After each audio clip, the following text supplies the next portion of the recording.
It's time to focus on seniors with Helping Seniors TV. The television show designed to make you aware of senior issues and needs, as well as to acquaint you with the resources available to help you age in place and with dignity.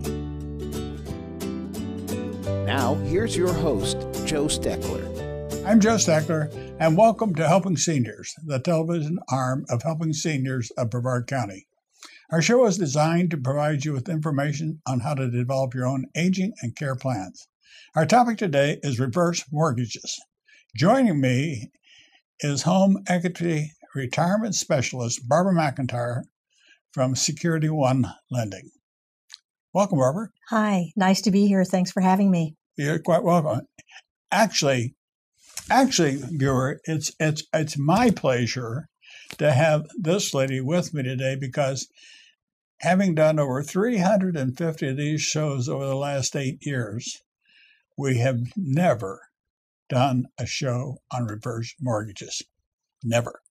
And that's amazing. And Barbara, just based on the information that you sent me and what you and I have talked a little bit about before the show today, there is so much knowledge out there about reverse mortgages that I'm sure our viewers don't know and, like me, don't understand. Sometimes finances are a hard thing to pin down. And for many years, we had a financial planner, a funeral home director, and a elder law attorney. And we talked about estate planning, financial planning, and end-of-life planning. And we covered from all aspects. But I can see now where we really missed the boat in all that talking about finances and preparing for death and preparing for being able to change what we're doing now so that we use some of these new products that are available to let us age with dignity. And that's what I want to talk with you about. I want you to educate me and educate our viewers today. Well, it's my pleasure to do that. As a matter of fact, for years, this product was always called the reverse mortgage.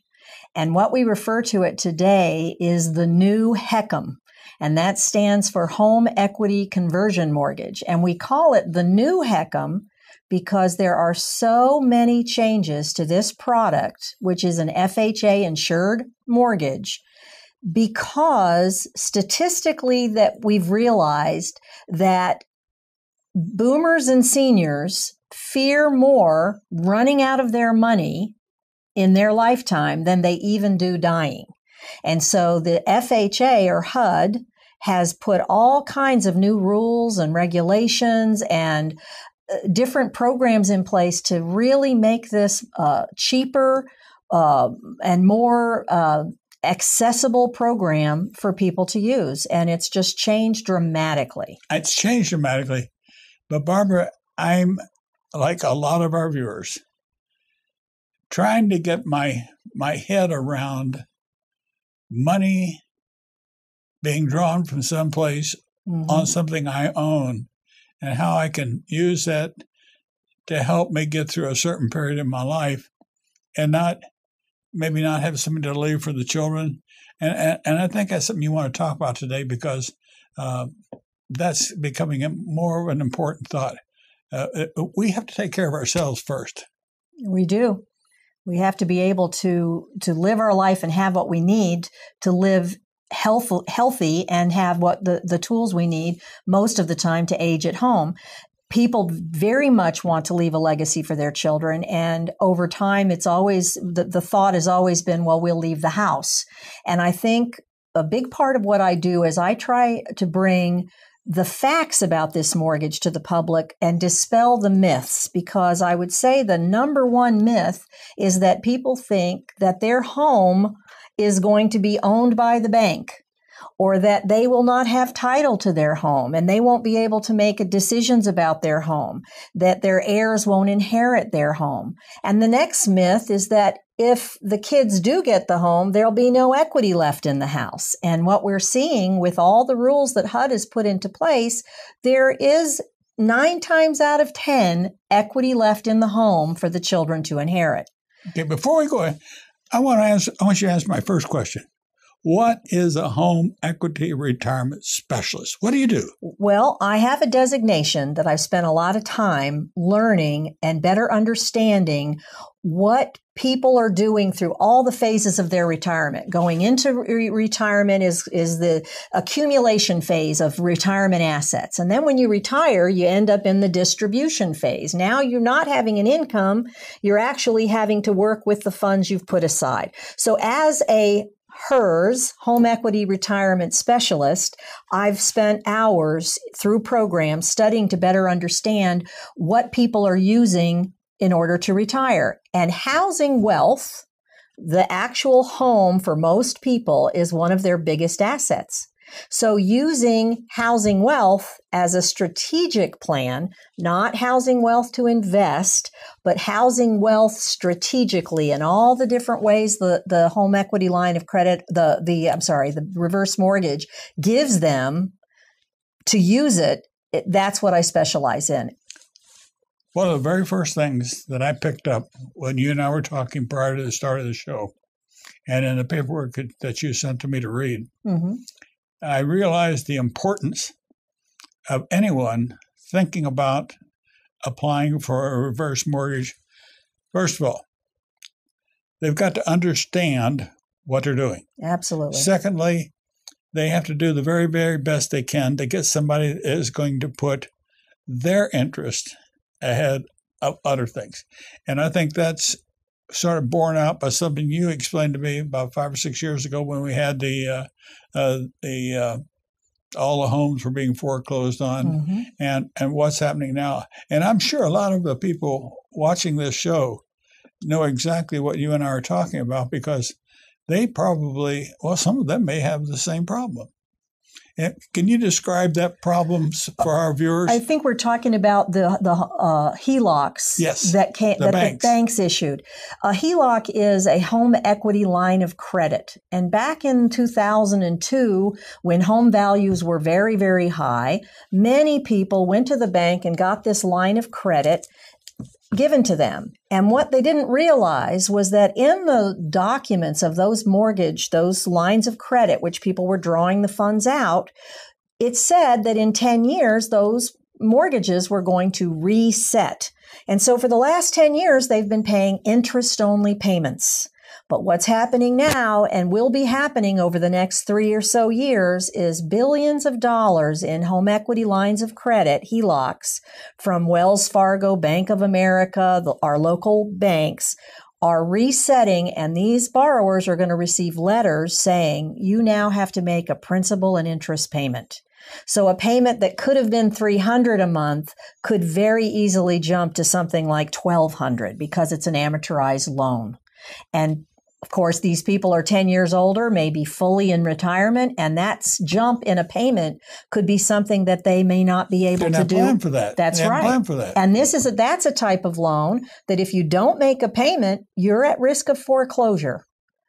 But I think that you, with the home equity conversion mortgage, there's a way to sort of alleviate the impact of that. Absolutely. If we have now are really realizing home appreciation in the last couple of years, and even in some areas in Century homes, we saw a 12% appreciation because they're restabilizing from being so devalued. If a home has enough equity to take that HELOC that the bank is resetting and use the reverse mortgage or HECM to pay off that resetting HELOC, now that borrower or homeowner won't have any payment at all that's required, and they will no longer be at risk of foreclosure. Reverse mortgages have no prepayment penalty. So if someone is concerned about wanting to make payments on the loan, you certainly can, but you're never at risk of foreclosure because you're not required to make a payment. I liked one thing that you talked to me about. And viewers, how many of you have long-term health care insurance?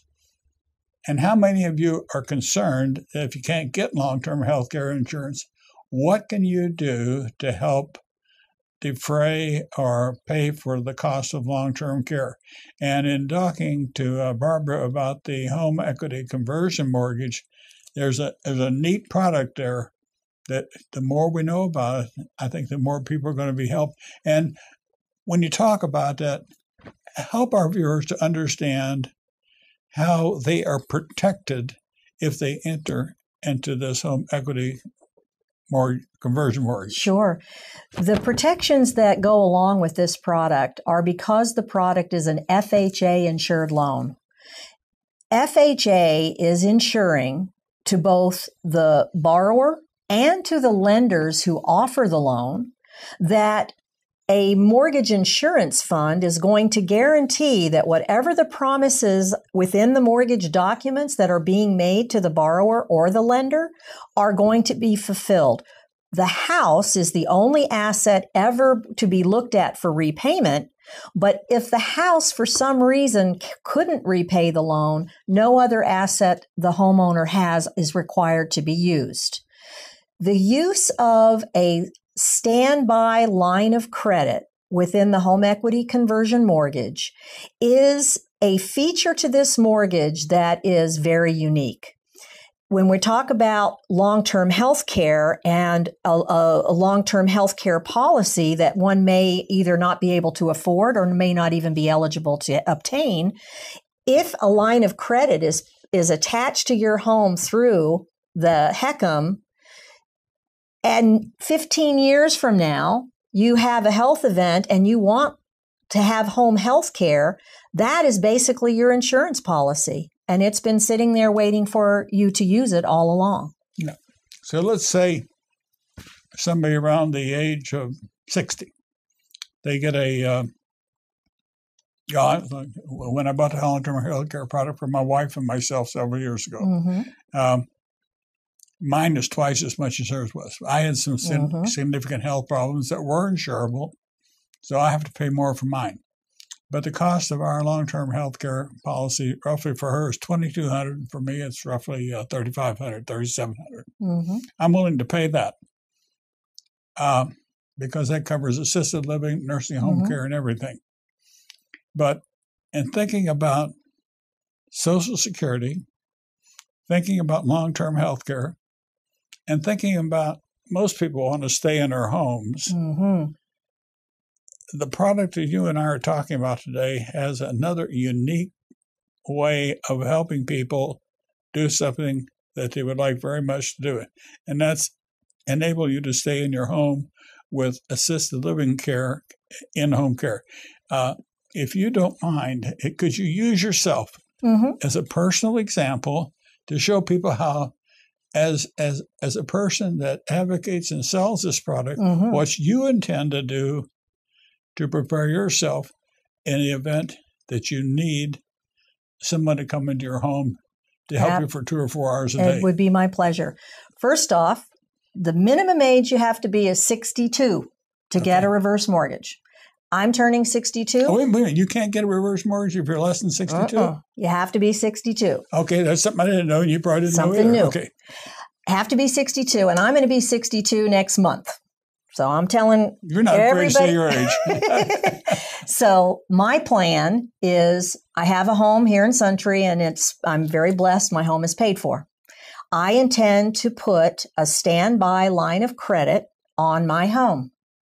And because I love what I do, I'm still working, and I intend to do so for a very long time because it's a mission to bring this information to Brevard County seniors. You explain it very well. Thank you. And I've been doing it 11 years, so I've had a lot of practice. But I intend to put this line of credit on my home, and I am going to utilize an interest rate that allows me to have what they call in the industry no load, meaning I'm not going to pay any fees to actually put the line of credit on my home. Within this mortgage, it has a unique feature that the line of credit has a growth. It has the ability to give increasing access to more and more equity over the years. The assumption being I'm getting older, so it's going to free up more equity, and the house is appreciating, so that's not going to be a problem. So this growth feature within the line of credit is compounding. So it's going to be probably in the next 15 years, what I have available to me today will double or more than that in 15 years. I cannot get long-term health care insurance due to a health issue, but I know that I want to age at home. And in 15 years or whatever, if I become ill and I need health services and I want to stay at home, I'm going to be able to use that line of credit as my long-term health care policy. I know you give seminars. I do. I know you speak to different groups. Do you use yourself as an example to show people what can happen? And if you do, and if so, have you had people come back and say, I like the way you explained that. I want to try and do the same thing myself? Absolutely. And what I'm doing, I'm finding that I'm doing more and more now because the uses of the line of credit, specifically the line of credit within this mortgage, I work a lot bringing the information to financial advisors and the advisors that are working with the boomers and seniors that are trying to make their money last through their retirement years. Uses of this mortgage are things like deferring your Social Security at 62 by using for the. Explain that a little bit. When you take your Social Security, you're allowed to take Social Security benefit when you turn 62, but right. You don't get 100% of your Social Security benefit. So a lot of people just wait. A lot of people wait until they're 66, which is the current age that you can get 100%. And if you wait until you're 70, you can even get a higher than 100% of your benefit.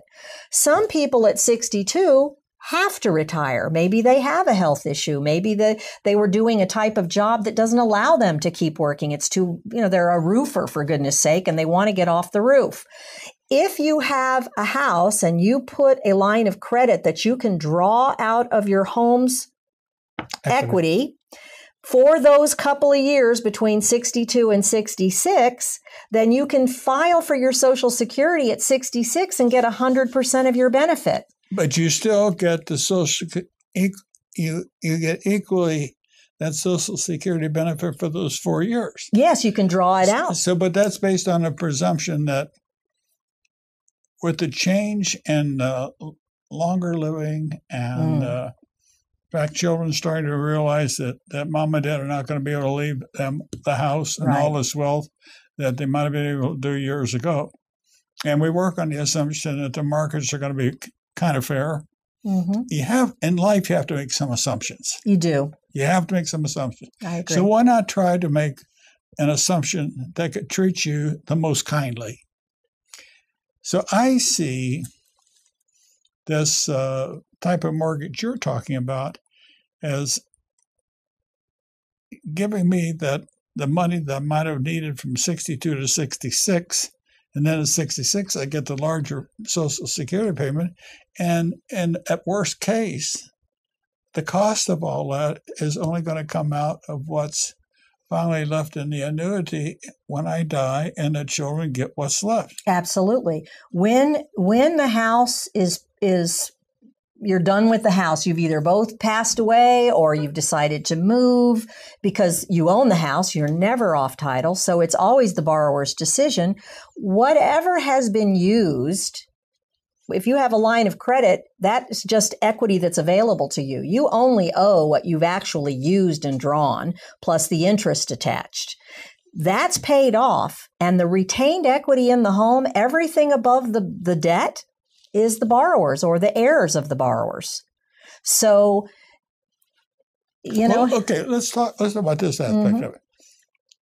What are some of the fears that I, as a potential purchaser of the product, what are some of the potential fears I should have with regard to what could cause me to get into trouble? In other words, what kind of payments do I do?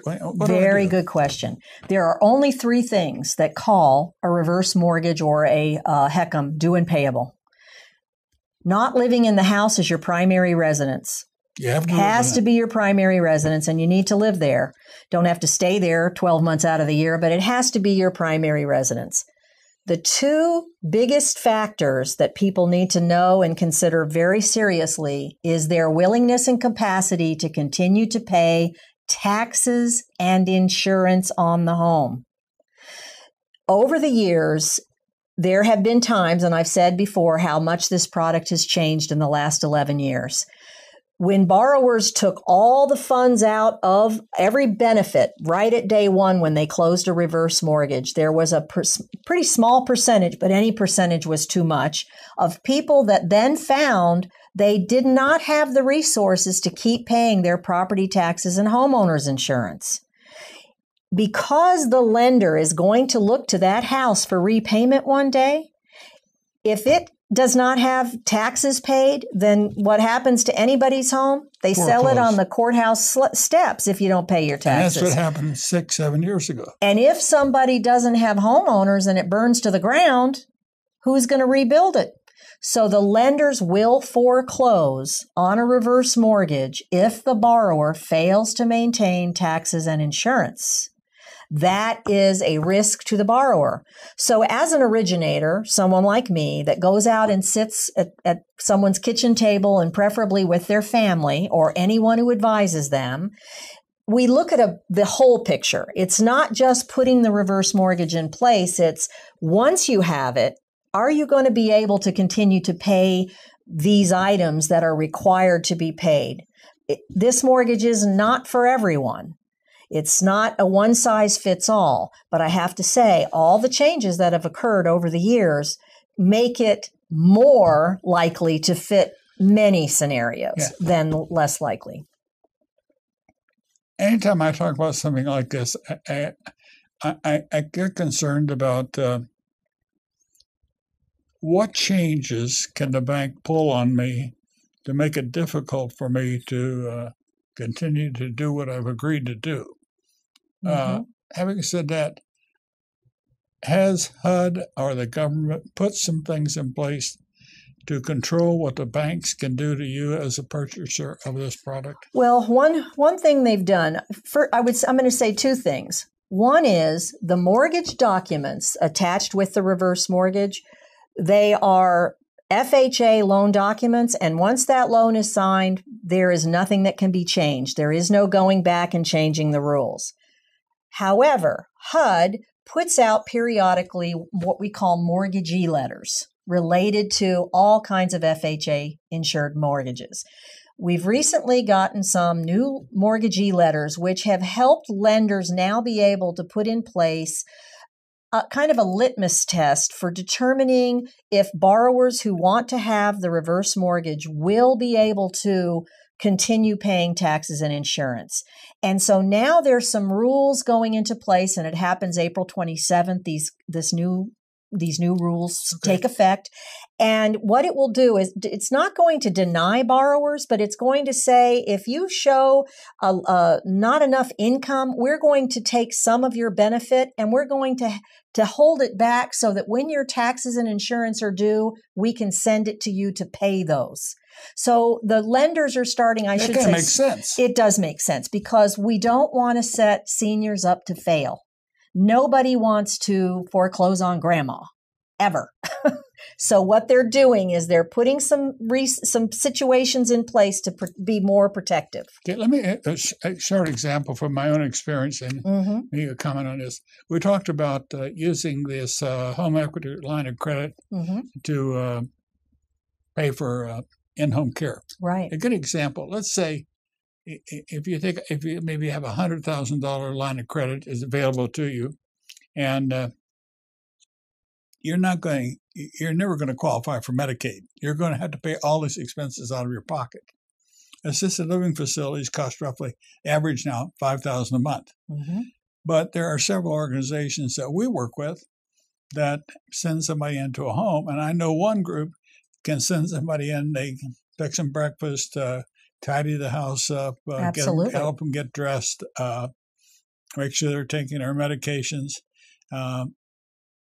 And they charge them $32 for a block service of 2 hours.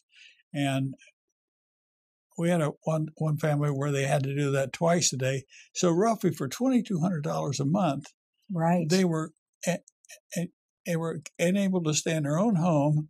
But if you have a $100,000 line of credit and you're never going to have to pay that except when you die, that can last a long time. Absolutely. And with the line of credit, you just draw the funds when you need it. So if you want to draw $5,000 and have it in an account so that you can pay that home health agency as they're providing those services, hey, the roof has a leak. I need a little extra money to fix the roof. That's a common thing. The car broke down. That happens all the time. So the security and the comfort that people get of having that line of credit, it's just.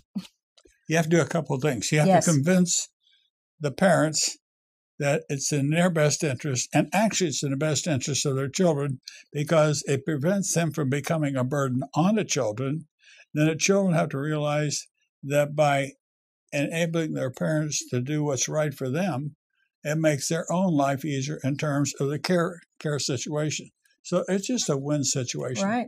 We're almost out of time. What else would you say, Barbara? Knowledge is power. That's what I would say. People need to know about this product and dispel the myths and know the facts. Well, we've got the radio show, and we'll certainly have you on the radio show.